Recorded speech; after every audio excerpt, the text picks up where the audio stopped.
अरे अब कुछ मत पूछ विमला, लाख जतन करने के बाद भी महीने के आखिर तक हाथों में चमन्नी भी नहीं बच पाती। कभी अपने लिए कोई छोटी सी भी चीज लेनी हो तो 10 बार सोचना पड़ता है। तू सही कहती है, आमदनी तो बढ़ती नहीं, लेकिन दूसरी तरफ महंगाई दिन ब दिन बढ़ती ही जा रही है। राशन वाले का बिल, दूध वाले का उधार। अरे तुम औरतें बस इसी तरह जिंदगी भर रोती रहोगी। खुद के पैरों पे खड़े होने की सोचो, तब तुम्हें पैसों के लिए किसी का मुंह नहीं देखना पड़ेगा। अरे तू इतनी बड़ी बड़ी बातें कर रही है, तू ही बता दे हम क्या करें। हम औरतें चाहे तो कोई छोटा मोटा व्यापार कर सकती हैं, जैसे कि साड़ी बेचने का। सुधा की बातें सुन सब औरतें हंस पड़ती हैं। ना भाई ना, मेरे पति को ये सब पसंद नहीं है, वो तो मुझे मार डालेंगे। दूसरी औरतें भी विमला की बात से सहमति जताती है और साड़ी का व्यापार करने से मना कर देती हैं। अगले दिन सुधा अपनी सास से ये बात कहती है। बस अब यही काम रह गया था, सारा दिन यही सब सोचती रहती हो। अरे बढ़िया आई साड़ी बेचने वाली। तभी वहां सुधा का पति विवेक आता है। अपनी माँ की बात काटते हुए कहता है, अरे माँ, सुधा ठीक ही तो कह रही है। अगर ये साड़ियों का व्यापार करना चाहती है तो इसमें क्या गलत है। मुझे तो सुधा की बात पसंद आई। अरे मजाक है क्या व्यापार करना? अच्छे अच्छों की खटिया खड़ी हो जाती है। मैंने दुनिया देखी है।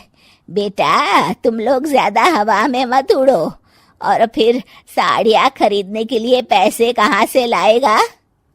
तुम उसकी चिंता मत करो माँ, मैं देख लूंगा।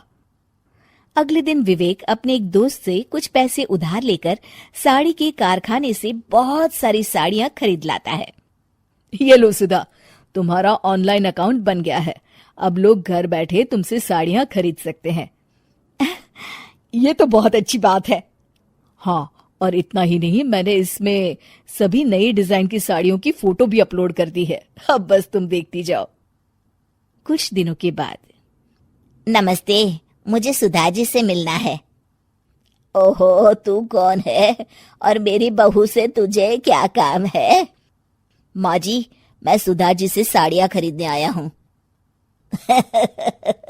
अरे बड़ा बेवकूफ है तू, इतना बड़ा मीना बाजार छोड़कर यहाँ साड़ी खरीदने आया है। तेरा ऊपर का कोई पेच ढीला है क्या? अरे माँ जी, आप नहीं जानती, आजकल ऑनलाइन का जमाना है, समय और पैसे दोनों की बचत होती है। तभी वहां सुधा आ जाती है। सुधा बिरजू को साड़ियां दिखाती है। क्या बात है सुधा बहन जी, आपके पास तो बहुत ही सुंदर सुंदर साड़ियां हैं। एक काम करिए, ये वाली दे दीजिए और ये वाली भी। छोड़िए, एक काम करिए, ये सभी ही दे दीजिए। सुधा की सास हैरान रह जाती है। अरे इतनी साड़ी का तू करेगा क्या? अरे माँ जी, मेरी बीवी पहनेगी। अरे कितनी बीवियां है तेरी?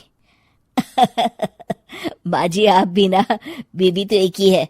पहले तो मैं 2-4 साड़ियाँ लेने आया था, लेकिन अब पूरी 20 साड़ियाँ ले जा रहा हूँ। ये लीजिए सुधा बहन जी, आपके पैसे। चलता हूँ।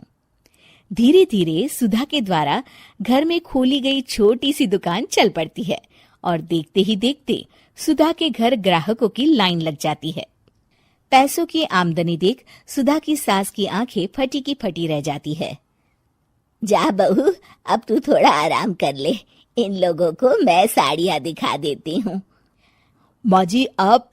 अरे हाँ हाँ, अब जा भी। इस तरह सुधा की सास भी उसके कारोबार में हाथ बटाने लगती है। देखो सुधा, तुम्हारा व्यापार तो चल पड़ा। पिछले कुछ महीनों में इतनी कमाई हुई है कि तुम्हें यकीन नहीं होगा।